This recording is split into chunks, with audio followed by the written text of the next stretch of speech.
السلام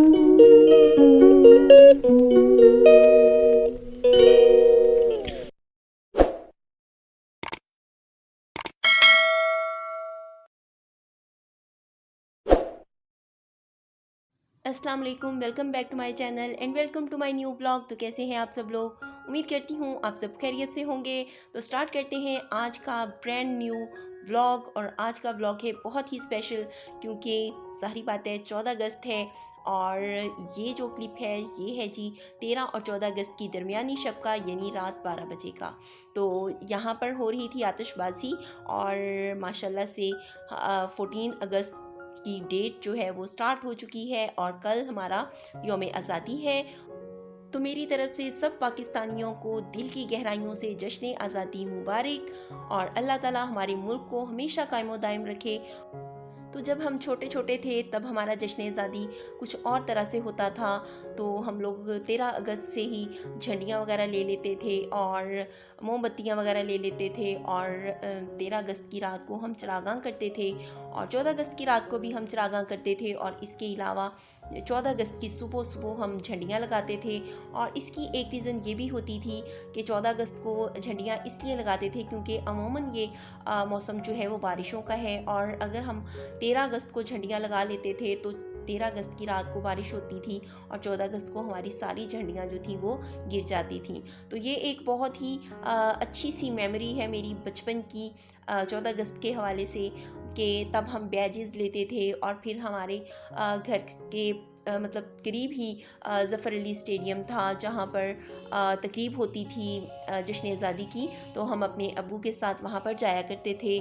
تو جیسے جیسے بڑے ہوتے گئے تو پھر جشن آزادی منانے کا طریقہ بھی بدل گیا، اور پھر یہ سوچ آنے لگی کہ جشن آزادی صرف جھنڈیوں کا یا چراغاں کرنے کا یا ایک دن باجے بجا لینے کا دن نہیں، بلکہ یہ ایک خود احتسابی کا دن ہے۔ یہ وہ دن ہے کہ جس دن ہمیں سوچنا ہے کہ ہم نے جب سے ہمارا یعنی ملک قائم ہوا ہے تو ہم نے اس کے لیے کیا کیا، ہم کیا کر سکتے تھے ہم نے وہ نہیں کیا۔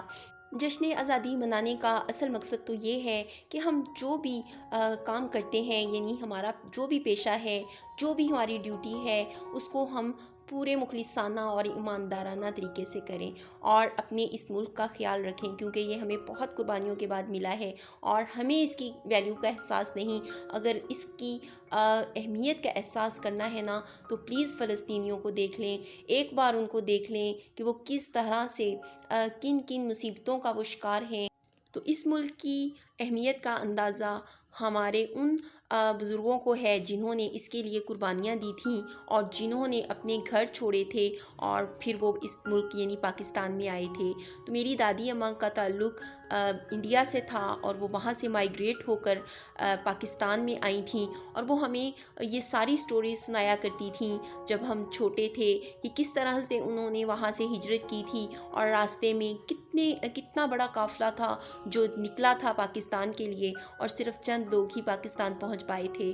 اور یہ یقین کریں یہ ریئلٹی ہے، یہ حقیقت ہے جو ہمیں یعنی اس جنریشن کو، جنہوں نے کوئی ایسا یعنی مصیبت نہیں دیکھی، کوئی ایسی پریشانی نہیں دیکھی۔ ایک یہ چھوٹی سی مئی کے مہینے میں ایک چھوٹی سی جھڑپ ہی ہوئی تھی انڈیا اور پاکستان کی، تو اس کو دیکھ کے ہی ہمیں مطلب ہم لوگ سہم گئے تھے، ہم لوگ خوف زدہ ہو گئے تھے۔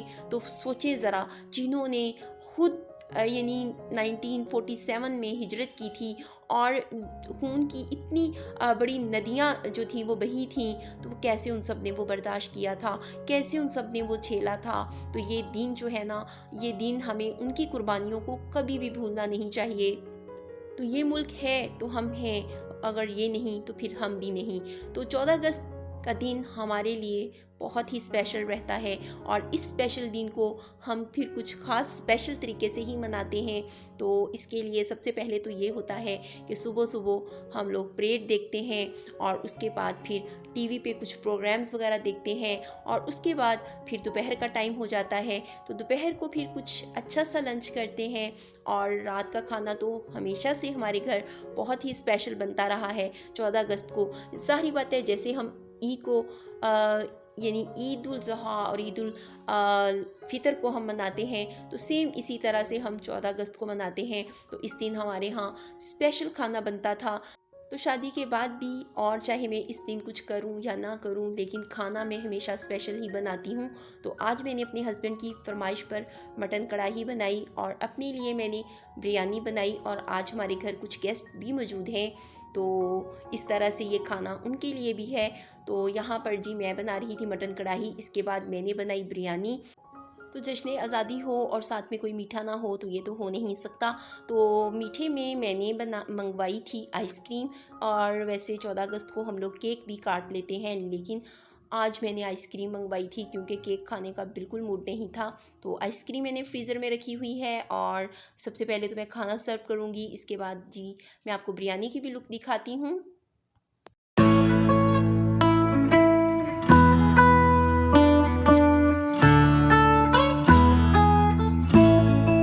آج جشن آزادی والے دن موسم جو تھا نا وہ تقریباً ٹھنڈا تھا اور کافی جگہوں پہ بارش بھی ہوئی، یعنی کہ کافی ہمارے شہروں میں بارش بھی ہوئی ہے. اور لیکن ہمارے شہر میں تو خیر بارش نہیں ہوئی، لیکن موسم جو تھا نا وہ بہت ہی ٹھنڈا تھا، بہت ہی زبردست تھا.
تو یہاں پر جی میری بریانی بھی تیار ہو چکی ہے اور اس کو میں نے اچھے سے مکس کر لیا.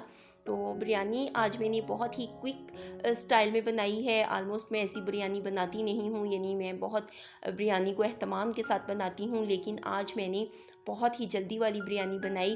یعنی میں نے آج چکن کو میرینیٹ کر کے نہیں رکھا تھا، بلکہ بس وہ جو کلاسک ہمارا پرانا سٹائل ہوتا تھا نا بریانی بنانے کا، تو بس آج اسی طریقے سے میں نے بریانی بنائی. لیکن بنائی پھر بھی میں نے لیئر والی تھی کیونکہ میں بریانی ہمیشہ لیئر والی ہی بناتی ہوں. تو بنانے کے طریقے میرے ڈیفرنٹ ہیں اور جس بھی طریقے سے بریانی بناؤں بریانی بہت ہی مزے کی بنتی ہے، اور آج بھی بریانی بہت ہی مزے کی بنی تھی. تو آج میرے پاس ویسے پودینہ اور دھنیا نہیں تھا تو وہ میں نے اس میں ایڈ نہیں کیا، اس لیے میں بول رہی ہوں کہ میں نے اسے بڑے کوئک سٹائل میں بنایا ہے. تو یہاں پر جی پاکستان کے جھنڈے کی مناسبت کے حوالے سے میں نے جو آئس کریم کا فلیور تھا نا وہی منگوایا تھا. تو اس طرح سے ایک وہ جشن آزادی والی وائبس بھی آ گئی. تو اب میں سب کو آئس کریم دوں گی اور اس کے ساتھ ہی میں آپ سے لوں گی اجازت. ملوں گی اگلے ولاگ میں. ٹل دین ٹیک کیئر. اللہ حافظ. Bye and thanks for watching.